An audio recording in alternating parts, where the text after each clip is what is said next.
Dear children, today's topic is X-ray diffraction techniques using powder method.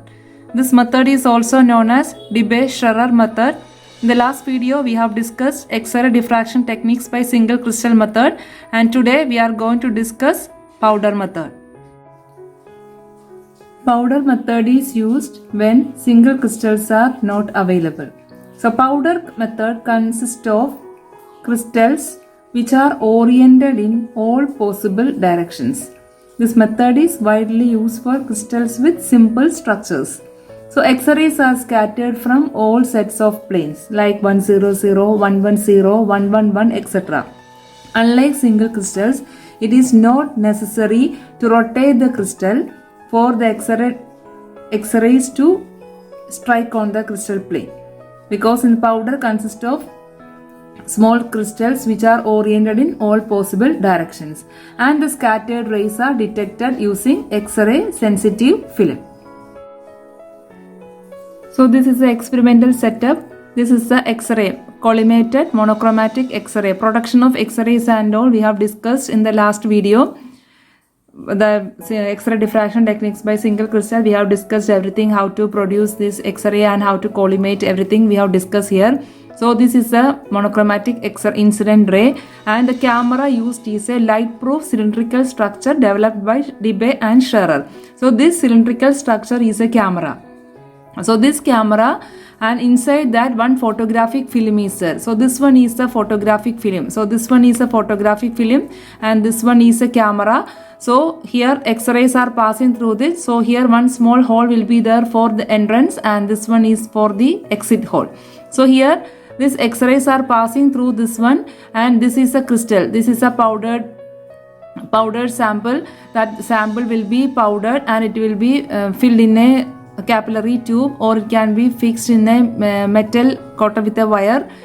And here these X-rays are passing through this one, and the transmitted rays will be passed through this hole and will go outside.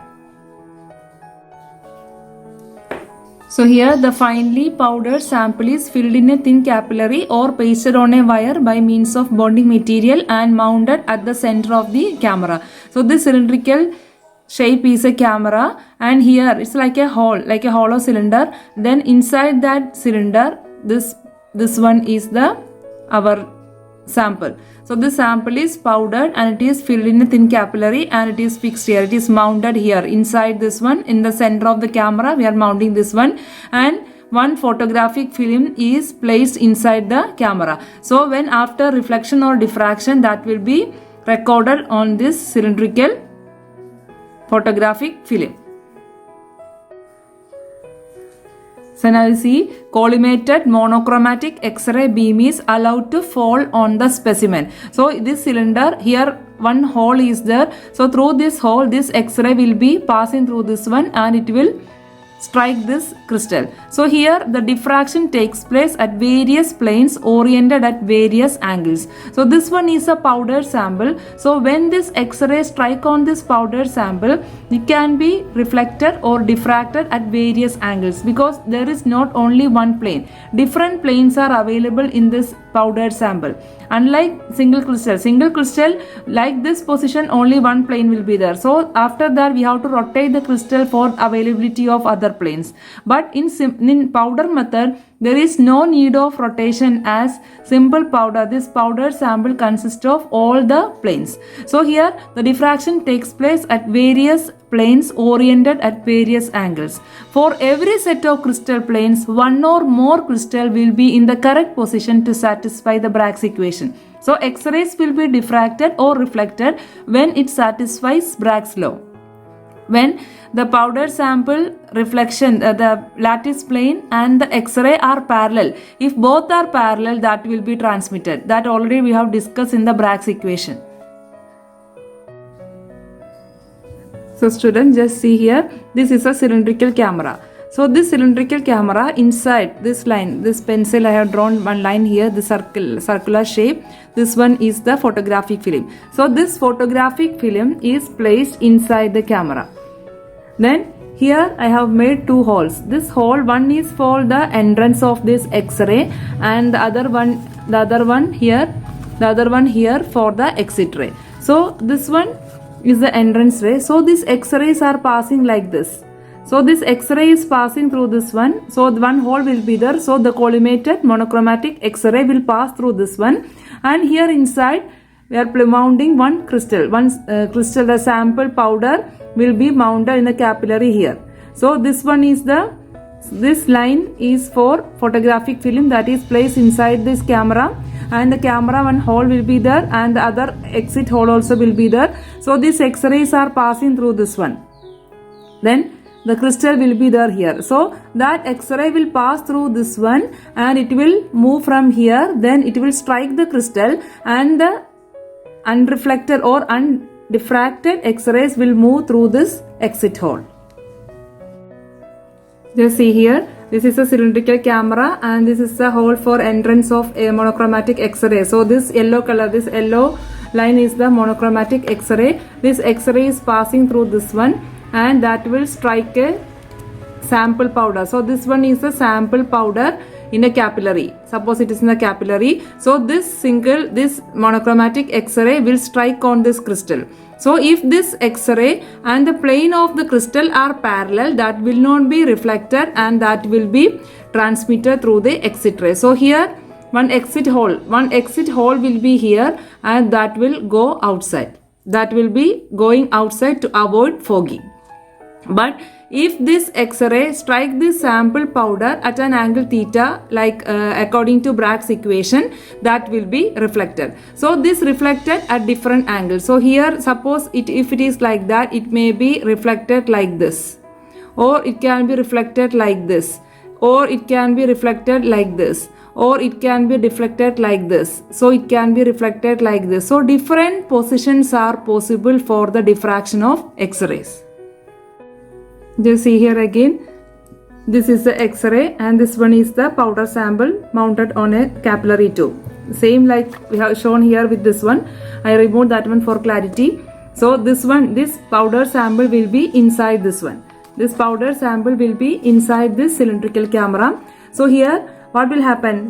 If the plane of this powder of any, for example 100 plane, if the plane and this X-ray are parallel, that will be transmitted like this. That will not undergo reflection or diffraction. Suppose the incident beam strike on this crystal powder at an angle theta, that can be reflected or diffracted. So suppose if it is reflected like this, the angle will be this much. This in between these two is the angle.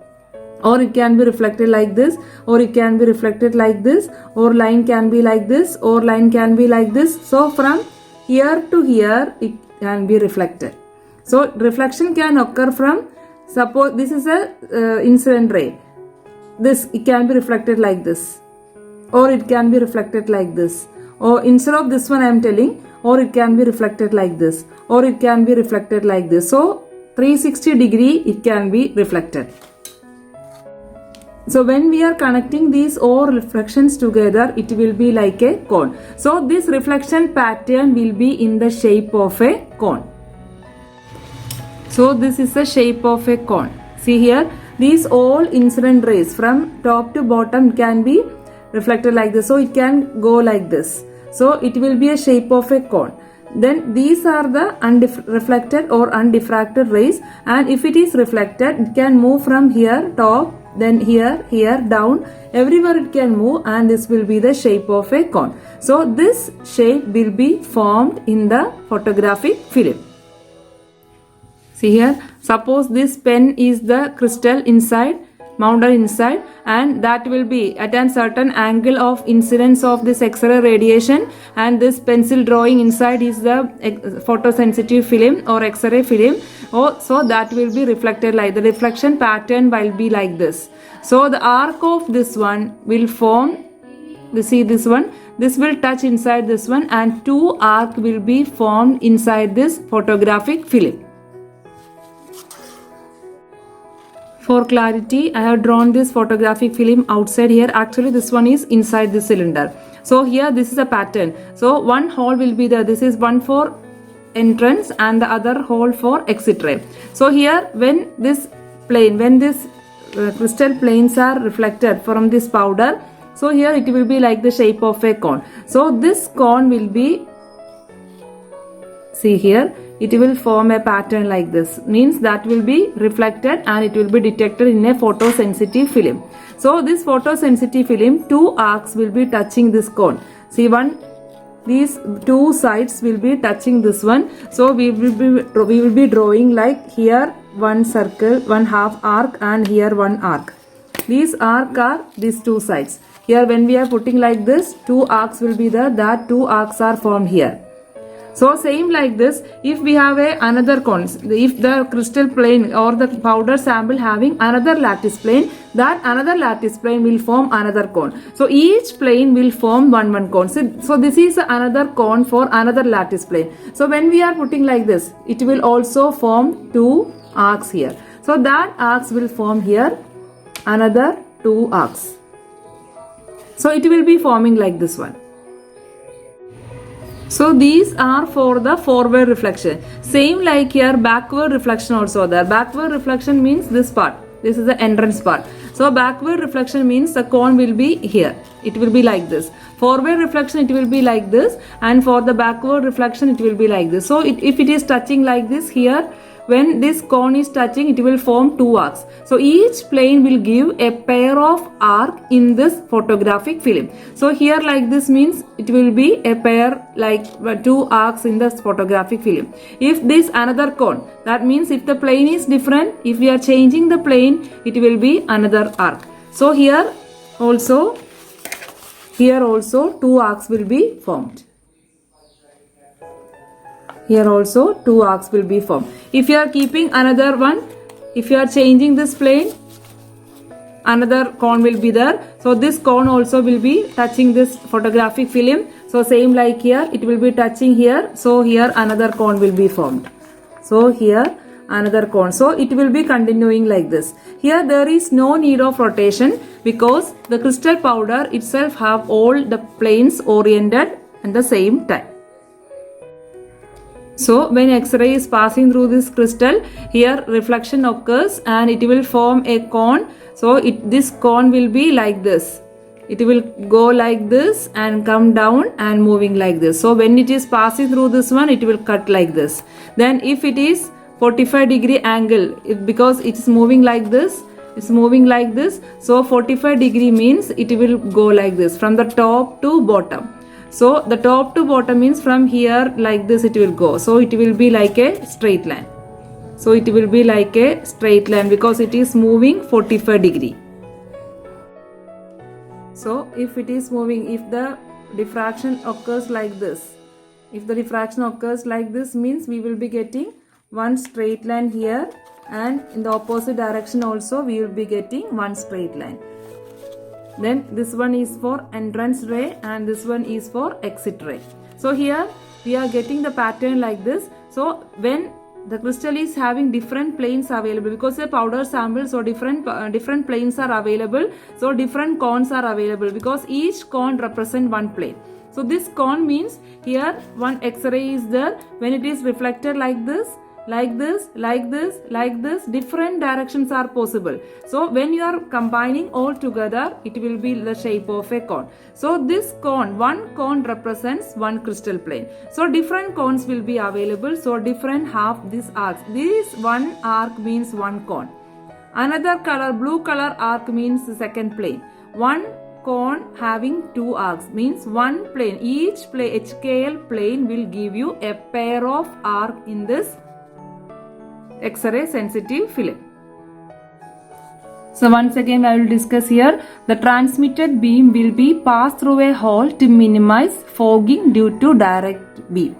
Here I told you already, when this X-ray strike on this crystal, if the plane and this X-ray are parallel, that will not be reflected or diffracted and that will be transmitted. So this transmitted ray will create additional unwanted diffraction pattern. So to avoid or minimize fogging, we are having one hole and the transmitted X-rays will be passed through that one.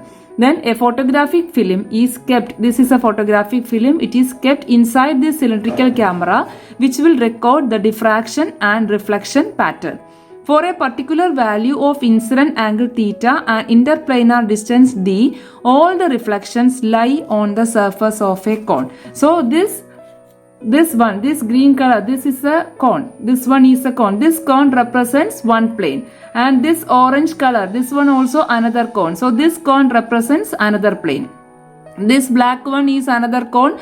That means it's a diffraction pattern of one plane. And this magenta color or red color also another cone that represent another plane. So this is a shape of the cone. So this shape represents the diffraction pattern of one plane. So here we can see different cones are available. One blue color is there, one pink color is there, one green color is there, one orange color is there. So different cones are available. That means this powdered sample, when this X-ray strike on it, different planes are oriented for diffraction pattern. Means different planes are available at the same time. There is no need of rotation. That is why different cones are available. So if it is single crystal, only one cone will be there. Means only one plane will be reflected at the particular angle theta or on a particular plane. But in the case of powdered sample, different planes are available for striking with the X-ray, monochromatic X-ray. That is why it gives different types of planes. So this one is a forward reflections and this one is the backward reflection. So this one is the photographic film, and when this passing through this one, it will create an arc here. So if one arc is here, another arc will be here, because it will be, or each cone will give you a pair of arcs. In orange color also, if one arc is there, another arc will be here. Then this blue color also, one arc is here, another arc will be here. Then this pink color also, one arc is here, another arc will be here. So different types of cones are there and different lines or different arcs are available in this photographic film. Different particles of the powder is having different lattice planes, and each plane will show different patterns of cone. So each cone represents different lattice planes. Since film is, or X-ray film is a strip mounted on the inner side of the cylindrical camera, each cone cuts to give two identical curves. That is the arc I have already told you. Each cone cuts this cylindrical camera. Each cone cuts to give two identical curves symmetrically lying opposite to one another from the exit hole. So here one hole is there. So it will be symmetrical. If one is like this, other one will be like this. So if here it will be one is like this, other one will be like this. So in a symmetrical pattern, it will form two arcs in the X-ray sensitive film, which is kept inside this cylindrical camera. So this one is only that X-ray sensitive film, and this is the powder sample, and this one is the X-ray. When this X-ray strike on this powder sample, it will be reflected or diffracted at certain angles, and when these combine together, it will be a shape of a cone. So here we can see in this cone, two arcs are here. One arc is this one, another arc is this one. So these pair arc will be for one plane. Same like this, different planes, different arcs will be here. Here it will be there. Here one arc will be here. Here one cone will be there. So different cones will give you different arcs in the X-ray sensitive film. And this one is the entrance hole and this one is the exit hole. So this is a cone form here. This is X-ray and this one is a crystal plane. When it strike an angle theta, it will be reflected. If the plane and the X-ray are parallel, that will be transmitted. So it will be reflected like this. From top to bottom, it can be reflected at any angles. So when they are connecting like this one, it will be a shape of a cone. Then this reflected angle, if the crystal strikes, the X-ray strikes a crystal at an angle theta, the reflected angle will be 2 theta.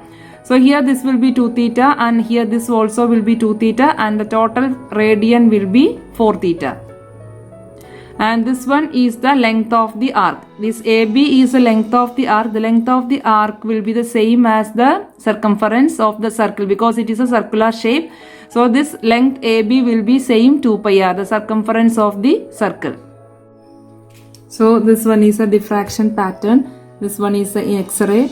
and this is a hole, and this is our powdered sample. So this pink color is for one plane. So here you see undiffracted ray will transmit like this. This is a transmitted rays. So here reflection occurs like this, and it can be like this, like this, like this, like this, down, everywhere. This 360-degree rotation can happen. That is why here it will form like a cone. So this will form like a cone. And this green is another one. This is for another plane. So from top to bottom means it will form like this. So this full from top to down it will be a pattern. For green color also, this diffraction occurs from here, then it will move like this, then it will go like this. So here this black color is the X-ray sensitive film. So when it touches here, it will form an arc here, and then when it touches here, it will form an arc here. Same like this one, green also, it will touch at 2 points. So these 2 points, 2 arcs will be here. So this is a backward reflection. This also here one, and this one will cut here another one. So each plane will give you different cones, and each cone will give you a pair of arc in the X-ray sensitive film. So this is our X-ray sensitive film inside the cylindrical camera we have drawn here before. Now we will make this flatten. So when we will open this one, when we will open this plate,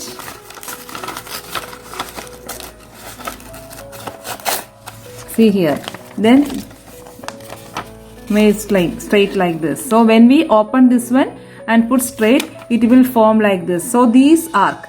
So these two will represent one cone, and this blue 2 arcs represent another cone. Then this one is another cone. Then we already told one is 45-degree angle, so this will form a straight line here. So this one for the entrance ray, that is a backward reflection, and this one for the forward reflection. So these two will be formed in the form of circular arc.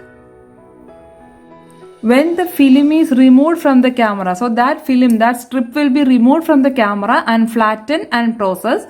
It shows the diffraction lines and holes for the incident and the transmitted beams. So this is the flattened, we have already told you, this one. This shape is this one. So this is the incident hole, and this one is the transmitted hole, and we are getting like this circular arcs. So these one pair will represent one plane. For each HKL plane, there will be a pair of arc in the photographic film. So this one is the exit ray. So this one is a forward. These after this point is the 45 degree. I told you already, like this one.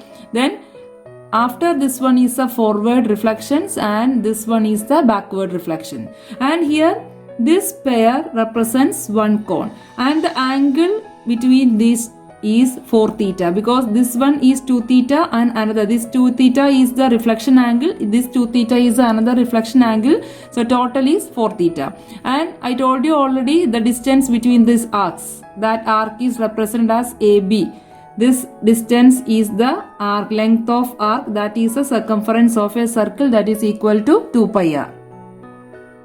See here, this is our 4 theta, this 2 theta and this 2 theta, and this one is the AB. This AB is the length of this circular arc. So this distance between these two arcs is, these two arc is this one.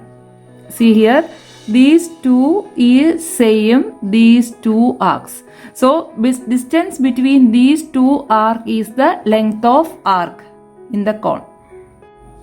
So here the distance between these two is the length of the arc of one plane, and the distance between these two is the length of arc of another plane. Now let us find out the angle of incidence theta.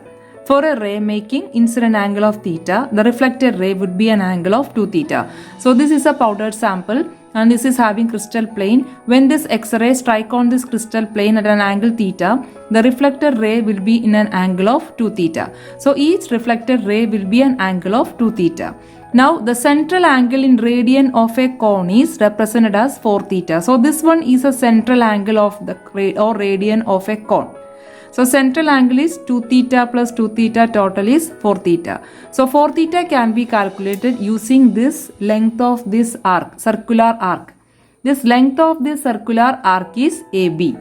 So this I told you already here, this length is the length of circular arc. So this difference is the length of circular arc in one plane, and this length is the length of circular arc in another plane. So this particular cone, this AB is the length of the arc divided by the radius of this cone. Radius means from this distance to this distance is the radius. So this distance is the radius and this distance is the AB of length of arc. So AB is the length of the arc and R is the radius. R is the radius of that cylindrical camera. So this cylindrical camera from here to that distance is the radius. You see here, this sample is mounted in the center of this cylinder, and from here to this distance is the radius. So using that distance and this distance, we can find out the angle 4 theta. The radius of the camera is fixed and is equal to 57.3 millimeter. So 57.3 millimeter is the radius of the camera. So 4 theta equal to AB in millimeter divided by 57.3 millimeter. So we can write it as AB divided by 57.3 radian. So 4 theta is given by AB is the distance of circular arc divided by 57.3 radian. We know we have to convert radian to degrees. So 1 radian equal to 180 by pi degrees. So we have to multiply this with 180 by pi. 180 by pi is same as 57.3 degree. So 4 theta equal to AB multiply 57.3 divided by this 57.3. So 57.3 will be cancelled and 4 theta equal to AB degrees. So 4 theta can be calculated using the circular length of the arc. Therefore theta equal to AB divided by 4 degrees. So theta for a particular plane satisfying the Bragg's law is calculated. So theta equal to AB divided by 4 degree. So if we know theta for a particular plane satisfying Bragg's law can be calculated using AB. So if it is another cone, that will be having another AB, because each plane will give you one cone. So for one cone theta can be calculated. So that theta will be for a particular plane. So if the value of AB is different, that will be for another cone. So that angle also will be different. So using that length of circular arc and the radius, we can find out the value of theta. And since Bragg's equation is n lambda equal to 2d sin theta, d equal to n lambda over 2 sin theta. For first order reflection, the value of n equal to 1. So when this n is 1, d equal to lambda over 2 sin theta, just that equation is 1.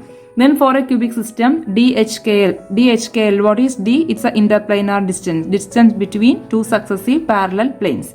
So DHKL equal to A over root of h square plus k square plus L square. So write it as equation number 2. So here these two equations are for D values. So we can combine these two. We can write it as A over root of h square plus k square plus L square equal to lambda over 2 sin theta.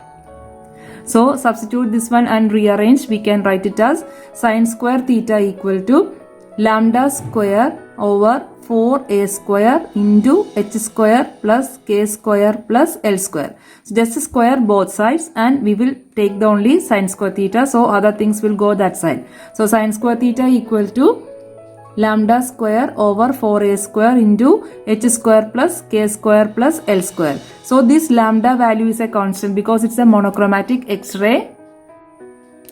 A is also constant because it is a length of the cube. That's a constant value. So lambda square by 4a square is a constant. So we can represent it as k. So sin square theta equal to k multiply h square plus k square plus L square.